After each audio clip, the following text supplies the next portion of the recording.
ভাত খেয়েই যাবো, যেহেতু ডাক্তারের সানস্ক্রিন।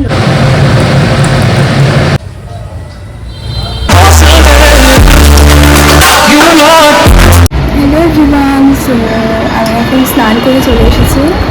তো এখন বাজে 10টা, আর এখন আমি আমার স্কিন কেয়ার করছি। আজকে নতুন একটা ব্লগে তোমাদের সকলকে ওয়েলকাম। অ্যান্ড আজকে আমি যাব ডাক্তার দেখাতে, আর আমার টাইমিং হচ্ছে 11টা। তো আমি এখন ভাবছি একটু সেদ্ধ ভাত খেয়েই যাবো, যেহেতু ডাক্তারের কাছে যাব, লেট হতে পারে। সকাল থেকে আমি একটু জল খাইনি, ঘুম থেকে উঠে এত গরম লাগছিল, যার জন্য আমি স্নান করে নিয়েছি। স্নান করে নিয়ে একবারে স্নান করে আমি রেডি হচ্ছি এখন। শুধু রান্নাটা করবো, রান্না করে খেয়ে তারপরে বেরিয়ে যাব, কারণ ডাক্তারের ওখানে তো একটু আগে যেতে হবে, জল নিয়ে যেতে হবে, যেহেতু এখন খুব গরম। একটা কমফোর্টেবল ড্রেস পরেই যেতে হবে। বুঝতে পারছি না কি পরবো। বাই দ্য ওয়ে, এই সানস্ক্রিন লোশনটা খুবই ভালো। এটা সানস্ক্রিন লোশন না, এটা এমনি একটা লোশন, খুবই ভালো কাজ করে, খুবই লাইট ওয়েট।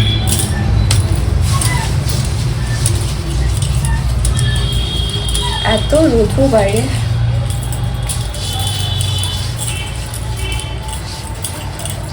প্রত্যেকটা skin care and body care product আমি কিন্তু আমার নেকেও অ্যাপ্লাই করি, তোমরাও এটা করতে পারো। হয়ে গেছে, এবার আমি একটু জল খাবো।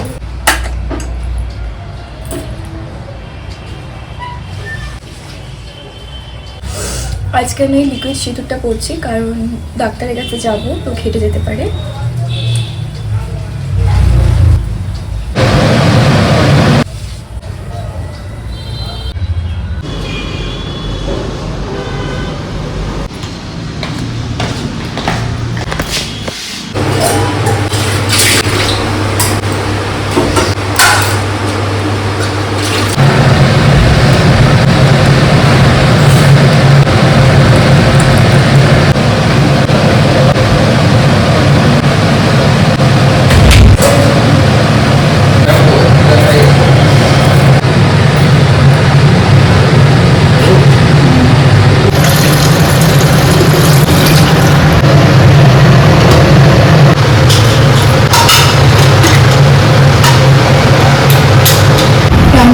বসিয়ে দিয়েছি, এখন করবো সেদ্ধ ভাত। তো চাটা খেয়ে দিচ্ছি, ঠান্ডা হয়ে গেছে। আলু সেদ্ধ, ঢেঁড়স সেদ্ধ, পটল সেদ্ধ, আর তার সাথে হচ্ছে ভাত ঘি দিয়ে। আর খাচ্ছি এখন আমি লাল চা। এটা ঠান্ডা হয়ে গেছে, কাজ করতে করতে ঠান্ডাই হয়ে গেছে। ঠান্ডা গেছে, আমি এখন রেডি হবো। 2000 years later. দুপুরবেলা গেছিলাম ডাক্তার দেখাতে। সরি প্লিজ, তোমরা আমার গলার ভয়েসটাকে মানে কিছু মনে করো না। তো অ্যাকচুয়ালি হয়েছে কি, ঠান্ডা লেগে গেছে, খুব খুব পরিমাণে ঠান্ডা লেগেছে আমার, আর মানে যার জন্য ভয়েসটা চেঞ্জ হয়ে গেছে এরকম, আর মানে এত গরম, এই সময়টা এমনি গরম লাগে, তারপরে তো ধরো যে আরও এখন কদিন থেকে সকাল সকাল রোদ্রু উঠে যাচ্ছে, আর এত গরম, এত রোদ্রু, সারাদিন জাস্ট থাকা যায় না, যার জন্য সারাদিন আমাকে এসি চালিয়ে রাখতে হচ্ছে। আমি দেখো, আমি এখনো এসি চলছে, মানে এত গরম লাগে আমার, সত্যি বলতে কি। তারপরে এই চুলগুলো বড় হয়ে গেছে, চুলের অবস্থা জাস্ট দেখো তোমরা, কি বাজে বিচ্ছিরি হয়ে গেছে। তো চুলটা ভাবছি আমি কাটবো, মানে কাটবো বলতে কি, চুলের ডগাগুলো তোমরা যদি একটু লক্ষ্য করো না, তোমরা একটু লক্ষ্য করলে দেখবে যে আমার চুলের ডগাগুলো ফেটে গেছে। আজকে ডাক্তার দেখাতে গেছিলাম, অ্যান্ড অবভিয়াসলি ডাক্তার দেখে কি বললো সেটা তোমাদের জানাই। তো অ্যাকচুয়ালি আমার 8 মান্থ কমপ্লিট। সত্যি বলতে আজকে ডাক্তার দেখাতে গিয়ে আমার মনটা খারাপই হয়ে গেছে, আর যতটা হাসি মনে খুশি মনে মানে বেরিয়েছিলাম বাড়ি থেকে, অতটাও হ্যাপিলি আসতে পারিনি। তার যে কারণটা হলো যে ডাক্তার যখন দেখলো, ঠিক আছে, মানে সবই ভালো চলছিল। তো ফার্স্টে গেলাম, অ্যান্ড সবার ফার্স্টেই আমার নাম ছিল, তো ফার্স্টেই বসে গেছি। অ্যান্ড চেম্বারে ডাক্তার এসে ফার্স্ট আমাকেই দেখেছে, আজকে ফার্স্ট পেশেন্ট আমি ছিলাম। তো হয়েছে যে হালকা একটু জন্ডিস নাকি দেখা গেছে, যার জন্য আমাকে আবার হিমোগ্লোবিন টেস্ট অ্যান্ড জন্ডিসের জন্য কি একটা টেস্ট, ওই লিভার কিছু একটা ছিল, আমার মনে পড়ছে না নামটা। তো এরকম ছিল আর কি। অ্যান্ড আমার এখান থেকে ব্লাড নেওয়া হয়েছে, এই যে এখান থেকে দেখতে পাচ্ছ তোমরা, এই যে স্পটটা দেখছিলাম। তো আবার আজকে আমি মানে প্রায় কান্নাই করে ফেলেছিলাম। অ্যাকচুয়ালি যখন ব্লাডটা নেওয়া হয় না তখন খুব পেন হয়।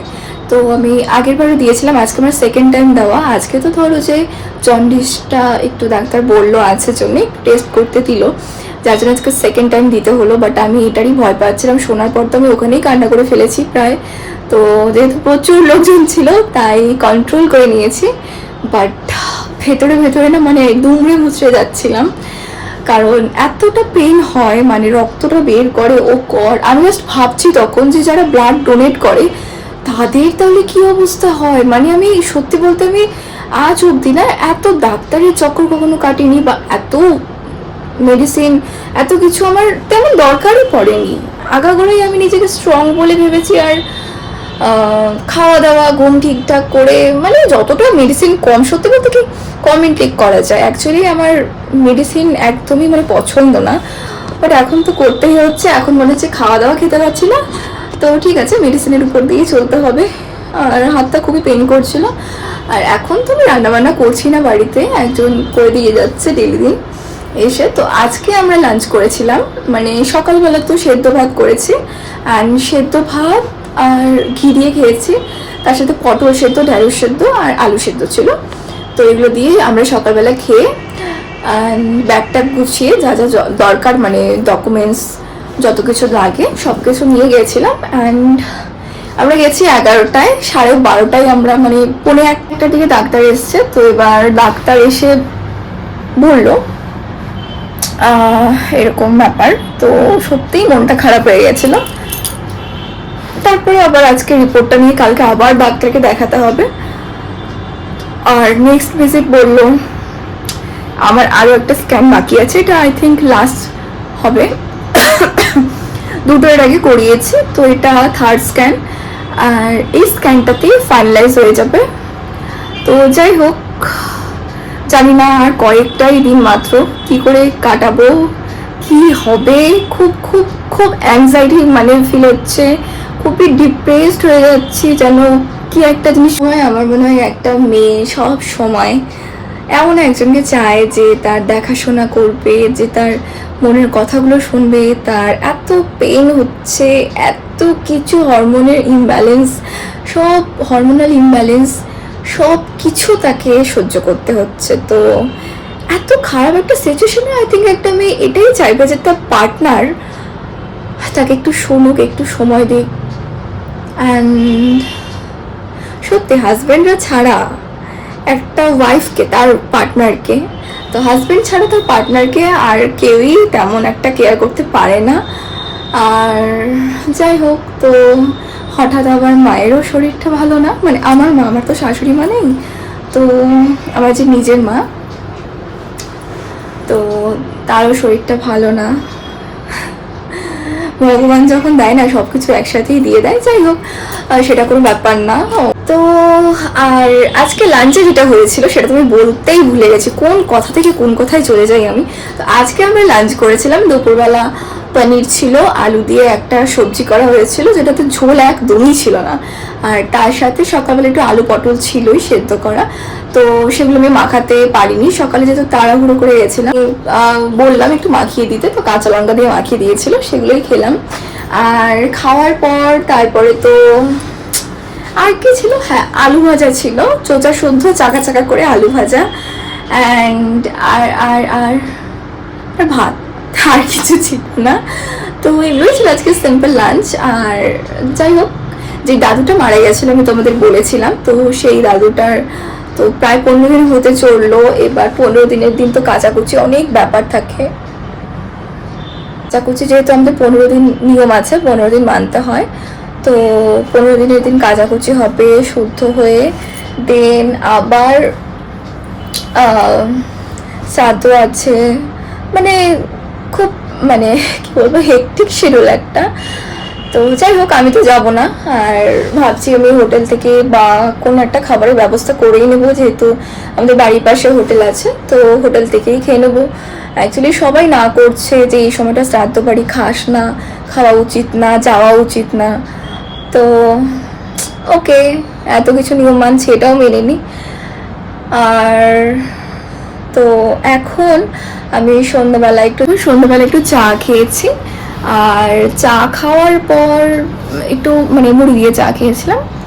তো খাওয়ার পর যেহেতু মানে ওজনটা আমার বাড়েনি আজকে, ডাক্তার দেখি না, আমার মনটা খুব খারাপ হয়ে গেছে, তো আমি চা মুড়ি খেয়ে আবার ওটস খেয়ে নিলাম। ওটস খাওয়ার পর আমি আবার ভাবছি একটু ভাতও খেয়ে নেবো। আর এখন তো 1:30 বাজে, কিছুক্ষণ পর আমি ভাত খাবো। তো দিনের একটু ভাত আছে, পনিরের যে ঝোলটা হয়েছিল আলু দিয়ে সেটাই আছে, আর মশলা ছাড়া করেছে, তো সেটার সাথে আছে চাকা চাকা আলু ভাজা, আর এগুলো দিয়েই খেয়ে নেবো, কি করব, কিছু নেই আর। তো এগুলো দিয়ে খেয়ে দেন রাত্রেবেলা আবার রুটি খাবো। আর খাওয়া দাওয়াটা একটু করতে হবে, কারণ 15 দিন ধরে শুধুমাত্র সেদ্ধ ভাত খাওয়া, এই সময় তো খাওয়া দাওয়া আরও বেশি করে খাওয়া উচিত, পরিমাণের থেকেও বেশি। ফল থেকে শুরু করে মাছ মাংস ডিম দুধ প্রোটিন ভিটামিন সব কিছু বেশি করে খাওয়া উচিত। যাই হোক, তো এতদিন সেদ্ধ ভাত তো খেতেই হয়, সময় তোকে মানতে হবে না, সব কিছু খা, মাছ মাংস ডিম বাদ দিয়ে সব কিছু খা। যেহেতু এই সময় এখন এগুলো মানার চেয়েও বেশি ইম্পর্টেন্ট তোর কাছে তোর আর তোর বেবির খেয়াল রাখাটা। তো এটা তো ঠিক, বাট কোন দিকে যাব তোমরাই আমাকে বললো কমেন্ট করে। সত্যি এই সময়টা আমার এটাই মানা উচিত, এটাই করা উচিত, কারণ আমার যদি এখন বাই চান্স কিছু হয়ে যায় না, তো এই নিয়ম নিয়ে আচ্ছন্ন যে মানুষজনগুলো তারা কিন্তু এসে আমাকে ঠিক করে দেবে না, বাট তবু স্টিল করেই নিয়েছি যখন এতদিন চলেই গেছে। আর 2-1 দিনের ব্যাপার, আজকে নিয়ে 14 দিন না 13 দিন আই থিঙ্ক, হ্যাঁ। তো যাই হোক, তো আজকে থেকে আমি একটু খাওয়া দাওয়াটা মানে নজর হবে। তার কারণটা হলো যে ওজন আমার বাড়ছে না, যেটা আমার টেনশনের কারণ হয়ে গেছে। তারপরে দ্বিতীয়ত, ফার্স্ট তো গেল যে ওজন বাড়ছে না, সেকেন্ড প্রেশারটা আমার 140 আছে। এটা অনেকে বলছে বেশি, একটু বেশি, অনেকে বলছে না এটা নর্মাল, তো I don't know. And third যেটা, সেটা হলো যে ওজন বাড়েনি, আমার এটা খুবই ভয় লাগছে। আর থার্ড হলো যে জন্ডিসটার কথা শুনেছি, এটা শুনে আমার সত্যি বলতে কি আমার এতদিনের শরীরে কোনো রোগ ছিল না, এখন এই সময়ে হঠাৎ করে এরকম হয়ে গেল। তো এখন মনে হচ্ছে সত্যি একটু গাফিলতির জন্য হয়তো হয়ে গেছে, হয়তো আমার কাছে দেখাশোনার লোক ছিল না জন্যই এরকম হয়ে গেছে। অ্যাকচুয়ালি আমি না তোমাদের সাথে সবসময় আমার মনের কথাগুলো শেয়ার করি, আর একা যখন একটা মানুষ থাকে বকবক করে, তখন কিন্তু সে মনের প্রত্যেকটা কথা প্রত্যেকটা ফিলিংস কিন্তু ভালোভাবে মানে শেয়ার করতে অনেকটা লং হয়ে যাবে। তো রাত্রেবেলা আজকে রুটি সবজি খাবো। রুটির দোকান জানো তো, আজকে বললো যে দোকান থেকে আমরা রুটি নিয়ে আসি, ওই দোকান নাকি আজকে বন্ধ। তো তবুও কাকুটা এত ভালো, শুধুমাত্র আমাদের জন্য রুটি করে দেবে, কারণ রুটিই তো কিনে খাচ্ছি, এখন তো বাড়িতে করার মতো কোনো মানে পরিস্থিতি নেই। আর আমি যে রান্নাবান্না করতাম, এখন তো রান্না করার মতো তেমন কেউ নেই। তো আর তারপরে সবচেয়ে বড় কথা, যেহেতু বাড়িতে আমাদের এখন একটা অযুত চলছে, এটা মানে কেউ কারোর বাড়িতে মারা গেলে কেউ যায় না, এরকম একটা ব্যাপার আছে আমাদের মধ্যে। তো তোমাদের আছে কিনা এরকম নিয়ম আমাকে কিন্তু কমেন্টে জানাবে। তো যাই হোক, তো এরকমই ব্যাপার, তো আর কি দেখা যাক কি হয়। আর তো 2-1 দিনের ব্যাপার, আই থিঙ্ক ম্যানেজ হয়েই যাবে। সত্যি বলতে কটা দিন খুবই খারাপ গেছে। আর এবার তো সবচেয়ে বেশি মন খারাপের কারণটা বলি আমি, তো যেদিনই দাদুটা মারা যায় সেদিন নিয়ে আমার হাজব্যান্ডের বার্থডে ছিল। তো এবার তো যদিও ওরও শরীর ভালো ছিল না, আর আমারও শরীরটা তো এখন একদমই ভালো না, তবুও ভেবেছিলাম বেশি কিছু না করলেও একটু পোলাও মাংস, একটু পায়েস করবো, লুচি করবো, একটু চাটনি দই মিষ্টি এগুলোই থাকবে সিম্পলভাবে, একটু স্যালাড কেটে এগুলো দিয়েই লাঞ্চ টাঞ্চ করবো। তো সেগুলো হয়নি, কারণ সকাল সকালই খবর শুনলাম কেক টেকও কাটা হয়নি, যার জন্য মনটা আরও খারাপ হয়ে গেছে। শরীর ভালো না থাকলে কিন্তু সত্যিই মনটা ভালো লাগে না। অ্যান্ড তো এই কাকুটা বলেছে আজকে রুটি দেবে, জাস্ট আমাদের জন্য রুটি তরকারি করে পাঠাবে। মানে কি বলবো, এমন একটা খারাপ পরিস্থিতি চলছে। আমার জায়গায় যারা ছিলে বা আছো তারাই কিন্তু এটা রিলেট করতে পারবে, আদারওয়াইজ কারোর পক্ষে এটা বোঝাটা আই থিঙ্ক একটু টাফ হবে, কারণ পরিস্থিতিটাতে আমরা আছি, তো অবভিয়াসলি আমরাই কষ্টটা কত রকমের হয়, কীভাবে কীরকম মনে হয় সব কিছু বুঝতে পারবো। তো রাত্রেবেলা আবার ডিনার করব, তো ডিনার করে দেন আমি নাইট স্কিন কেয়ার করবো না, একদমই এনার্জি নেই। এখন একটু ভিডিও এডিট করে তোমাদের সাথে শেয়ার করবো, তারপরে রাত্রে ডিনার করে আমি আবার ঘুমোতে যাব। ওকে, সো এটাই আজকের আমার সারাদিনের সিম্পল একদমই সিম্পল ঘরোয়া একটা ভ্লগ। তো ভিডিওটা এত দূর অবধি দেখে থাকলে কিন্তু লাইক করে দাও, আর একটা প্লিজ চ্যানেলটাকে সাবস্ক্রাইব করে দাও, চ্যানেলটাকে সাবস্ক্রাইব করে দাও। আর এরকম নতুন ভিডিওটা যদি ভালো লাগে প্লিজ একটা লাইক করে চ্যানেলটাকে সাবস্ক্রাইব করে দিও। আর আজকের ভিডিওটা এই অবধিই থাকছে, ভিডিও লেন্দি হয়ে যাবে। সো আমি এখন স্মুদি খাচ্ছি, আর এই স্মুদির রেসিপিটা জানতে হলে কিন্তু আমাকে কমেন্ট করো। তো এখন আমার শরীরটা অতটাও ভালো নয়, যাই হোক, দ্যাটস ইট গাইস, অ্যান্ড দেখা হচ্ছে খুব তাড়াতাড়ি একটা নতুন ভিডিওতে। ওকে, চলো বাই।